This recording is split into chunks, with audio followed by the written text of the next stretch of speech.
नमस्कार मित्रों, स्वागत है आपका। जैसा कि आप जानते हैं, पिछले कुछ समय से यूजीसी नेट हिंदी साहित्य के लिए कुछ कृतियां हैं जिनको हम आपके समक्ष प्रस्तुत कर रहे हैं।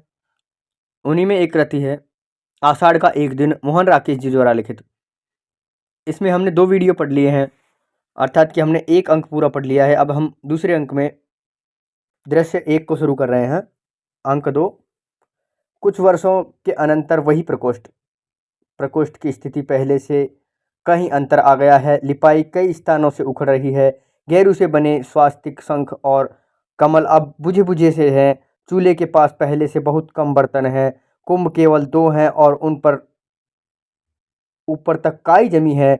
आसन पर कुछ भोजन पात्र बिखरे हैं। कुछ एक रेशमी वस्त्र भी बंधे हैं। आसन के निकट एक टूटा मोड़ा है जिस पर भोजन पत्र सिक्कर बनाया एक ग्रंथ रखा है। भोजपत्र सीकर बनाया हुआ एक ग्रंथ रखा है। चूल्हे के निकट कोने में रस्सी बंधी है जिस पर कुछ वस्त्र सूखने के लिए फैलाए गए हैं। अधिकांश वस्त्र फटे हैं और उन पर जगह जगह टाकियां लगी हैं। एक टूटा मोढ़ा ड्योढ़ी के द्वार के पास रखा है। चौकी एक है जिसे पर बैठी मल्लिका खरल में औषधि पीस रही है। अंदर से बिछे तल्फ का कोना उसी तरह दिखाई देता है। अंबिका तल्फ पर लेटी है। बीच बीच में वह करवट लेती है। निपेक्ष बाहर से आता है। मल्लिका अपना अंशुक ठीक करती है। निपेक्ष, अब कैसा है अंबिका का स्वास्थ्य? मल्लिका, वैसे ही ज्वर आता है अभी। निपेक्ष, पहले से कुछ भी अंतर नहीं? लगता तो नहीं। 2 वर्ष से निरंतर एक सा ज्वर। मल्लिका ठंडी सांस भर पीसी हुई औषधि पत्थर से कटोरे में डालने लगती है। निपेक्ष मोड़ा खींच उसके पास आ बैठता है।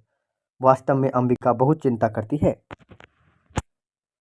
मल्लिका, औषधि भी ठीक से नहीं खाती।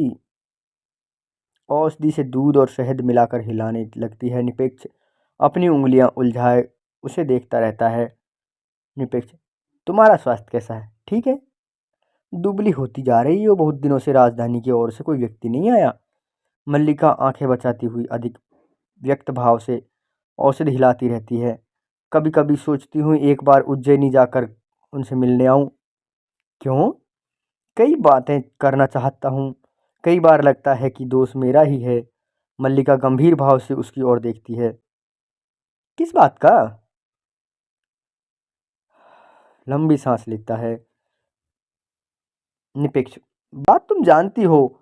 मैंने आशा नहीं की थी कि उज्जैनी जाकर कालिदास उस तरह वहां के हो जाएंगे। मल्लिका, और मुझे प्रसन्नता है कि वे वहां रहकर इतने व्यस्त हैं। यहाँ उन्होंने केवल ऋतु संहार की रचना की थी। वहां उन्होंने कई नए काव्यों की रचना की है। 2 वर्ष पहले जो व्यवसायी आए थे उन्होंने कुमार संभव और मेघदूत की प्रतियाएं मुझे ला दी थी। बता रहे थे उनमें से एक बड़े काव्य की चर्चा की है, परंतु उसकी प्रति उन्हें नहीं मिल पाई।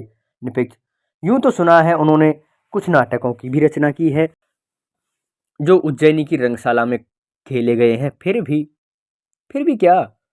मुझे कहते दुख होता है। उन्होंने उन्हीं व्यवसायियों के मुंह से और भी कई बातें सुनी थी। मल्लिका, व्यक्ति उन्नति करता है तो उसके नाम के साथ कई तरह के अपवाद जुड़ने लगते हैं। मैं अपवादों की बात नहीं कर रहा। उठकर टहलने लगता है। सुना तो यह भी न था कि गुप्त वंश की राजदुहिता से उनका विवाह हो गया। तो इसमें बुरा क्या है? एक तरह से देखे तो बुरा कुछ भी नहीं, परंतु यहाँ रहते उन्होंने जो आग्रह था कि जीवन भर विवाह नहीं करेंगे। रुककर उसकी ओर देखता है। उस आग्रह का क्या हुआ? उन्होंने यह तो नहीं सोचा कि उनके इसी आग्रह की रक्षा के लिए तुमने उनके प्रसंग से मेरी बात नहीं आती। मैं अनेकानेक साधारण व्यक्तियों में से हूँ। वे असाधारण हैं। उन्हें जीवन में असाधारण का ही साथ चाहिए था। सुना है राजदुहिता बहुत विदुषी है। निपेक्ष, हाँ सुना है। बहुत शास्त्र दर्शन पढ़ी है। मैंने कहा है ना कि एक तरह से देखें तो इसमें बुरा कुछ भी नहीं, परंतु दूसरी तरह से देखें तो बहुत ग्लानि होती है। मल्लिका, इसके विपरीत मुझे अपने से ग्लानि होती है कि यह ऐसी मैं उनकी प्रगति में बाधा भी बन सकती थी। आपको कहने से उन्हें जानने के लिए प्रेरित न करती तो कितनी बड़ी क्षमा होती। क्षति होती। निपेक्ष, यह तो दुख है कि मेरे कहने से तुमने ऐसा न करती तो आज तुम्हारे जीवन का रूप यह न होता। मेरे जीवन में पहले से क्या अंतर आ गया है? पहले माँ काम करती थी, अब मैं भी अस्वस्थ है, मैं काम करती हूँ।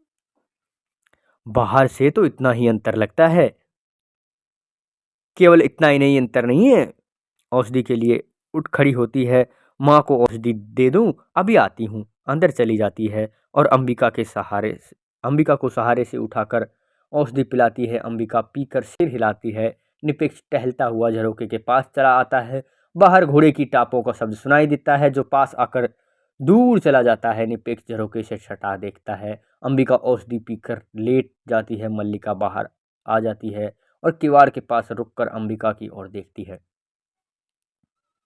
मल्लिका, माँ, ठंड लगती हो तो किवाड़ बंद कर दूं?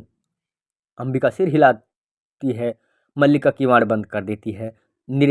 निपेक्ष झरोके के पास से हट जाता है। निपेक्ष, लगता है आज फिर कुछ लोग बाहर से आए हैं। कौन लोग? संभवतः राज्य के कर्मचारी हैं। दो वैसी ही आकृतियां मैंने देखी हैं, जैसी तब देखी थी जब आचार्य कालिदास को लेने आए थे। मल्लिका थोड़ी सिहर जाती है। वैसी आकृतियां? अपने भाव को दबाकर हंसने का प्रयत्न करती है। जानते हैं माँ इस संबंध में क्या कहती है? कहती है कि जब भी ये आकृतियां दिखाई देती है, कोई न कोई अनिष्ट होता है। कभी युद्ध, कभी महामारी, परंतु पिछली बार ऐसा कुछ नहीं हुआ। निपेक्ष, नहीं हुआ? मल्लिका आंख बचाती हुई गीले वस्त्रों को देखने में व्यस्त हो जाती है।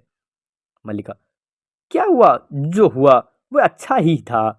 दो वस्त्रों को उतारकर फिर रस्सी पर फैला देती है। हवा में आजकल इतनी नमी रहती है कि वस्त्र घंटों नहीं सूखते। फिर टापों का शब्द सुनाई देता है। निपेक्ष फिर झरोके के पास चला आ जाता है। सहसा उसके मुंह से आश्चर्य की ध्वनि निकल पड़ती है। हैं? हैं? नहीं नहीं, परंतु नहीं कैसे? टापों का शब्द दूर चला जाता है। निपेक्ष उत्तेजित सा झरोके के पास से हट जाता है। मल्लिका, सहसा उत्तेजित क्यों हो उठे आर्य निपेक्ष? मैंने अभी एक और आकृति को घोड़े पर जाते देखा है। तो क्या हुआ? आपको भी मां की तरह अनिष्ट की आशंका हो रही है? नहीं, एक बहुत परिचित आकृति है मल्लिका। परिचित आकृति? मुझे विश्वास है वे स्वयं कालिदास है। मल्लिका हाथ के वस्त्र को पकड़े स्तंभित सी हो जाती है। मल्लिका, कालिदास? ये कैसे संभव है? मैंने अपनी आंखों से देखा है। वे घोड़ा दौड़ाते पर्वत शिखर की ओर गए हैं। इस राजसी वेशभूषा में और कोई उन्हें न पहचान पाए। निपेक्ष की आंखें नहीं पहचानने में भूल नहीं कर सकती। अभी जाकर देखता हूँ, राज कर्मचारी भी अवश्य उन्हीं के साथ आए होंगे। उसी उत्तेजना में चला जाता है। वे आए हैं और पर्वत की ओर गए हैं। अपनी उंगलियों को दांत से काटती है और पीड़ा का अनुभव होने पर यंत्र चलित सी झरोके के पास चली आती है। जोड़ी से रंगिणी संगिणी अंदर आती है। मल्लिका आश्चर्य से उनकी ओर देखती है। रंगिणी संगिणी को आगे करती है। रंगिणी, इससे पूछ, हम अंदर आ सकती हैं? संगिणी उसे आगे कर स्वयं पीछे हट जाती है। तू पूछ। मल्लिका उसके पास आ जाती है। अच्छा, मैं पूछती हूँ, सुनो, ये तुम्हारा घर है? हाँ हाँ, आइए मेरे यहाँ आइए। आए हैं। रंगिणी और संगिणी अंदर आ जाती है और खोजती दृष्टि से इधर उधर देखती है। रंगिणी, हम विशेष रूप से किसी के यहाँ नहीं आई, समझ लो कि यूं ही आई है ग्राम प्रदेश में घूमती हुई। संगिणी, हम यहाँ के घर देखना चाहती हैं और यहाँ के जीवन का अध्ययन करना चाहती हैं। पहले मैं परिचय दे दूं, यह रंगिणी उज्जैन के नाट्य केंद्र में नृत्य का अभ्यास करती है। नाटक लिखने में भी इसकी रुचि है। रंगिणी, और यह है संगिनी, उसी केंद्र में मृदंग और वीणा वादन सीखती है। बहुत सुंदर प्रणय लिखती है। अब गद्य की और यही आ रही है। और तुम्हारा परिचय? मल्लिका कुछ उत्तर नहीं देकर आश्चर्य से उसकी ओर देखती है। संगिनी, तुमने अपना परिचय नहीं दिया? मेरा परिचय कुछ भी नहीं है। आइए यहाँ आसन पर बैठिए। हम बैठने के लिए नहीं है, अध्ययन करने के लिए आए हैं। इस स्थान से आप लोग क्या कहते हैं? किस स्थान को?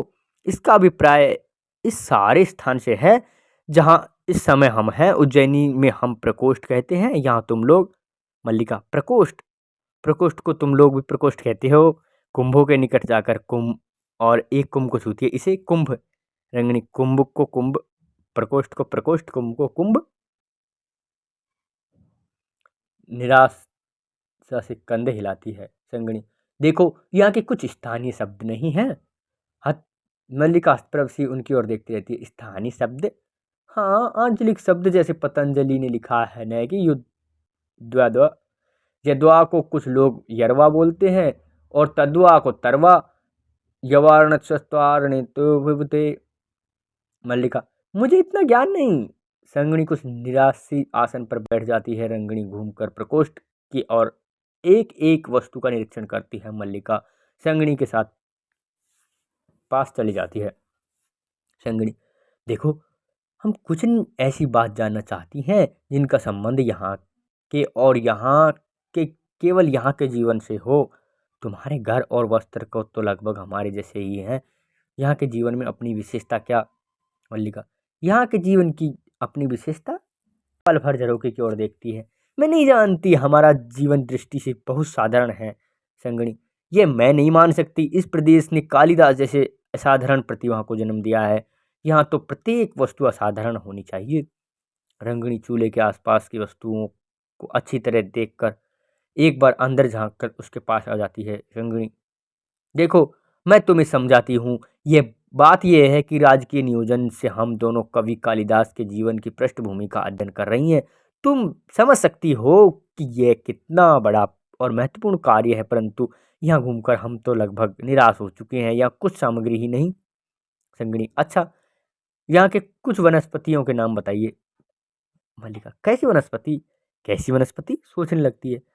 जैसे कुमार संभव में लिखा है, कालिदास ने कुमार संभव में लिखा है, भास्वंती रत्नानि महौषधीश्च। ये प्रकाश देने वाली औषधियाँ कौन सी हैं? औषधियाँ प्रकाश नहीं देती। संगणी उठ खड़ी होती है। औषधियाँ प्रकाश नहीं देती? तुम्हारा अभिप्राय है कि कालिदास जो लिखा है वह झूठ है? उन्होंने झूठ नहीं लिखा, उन्होंने तो लिखा है कि रंगनी, रहने दे संगनी, यहाँ के संबंध में कुछ विशेष नहीं जानती।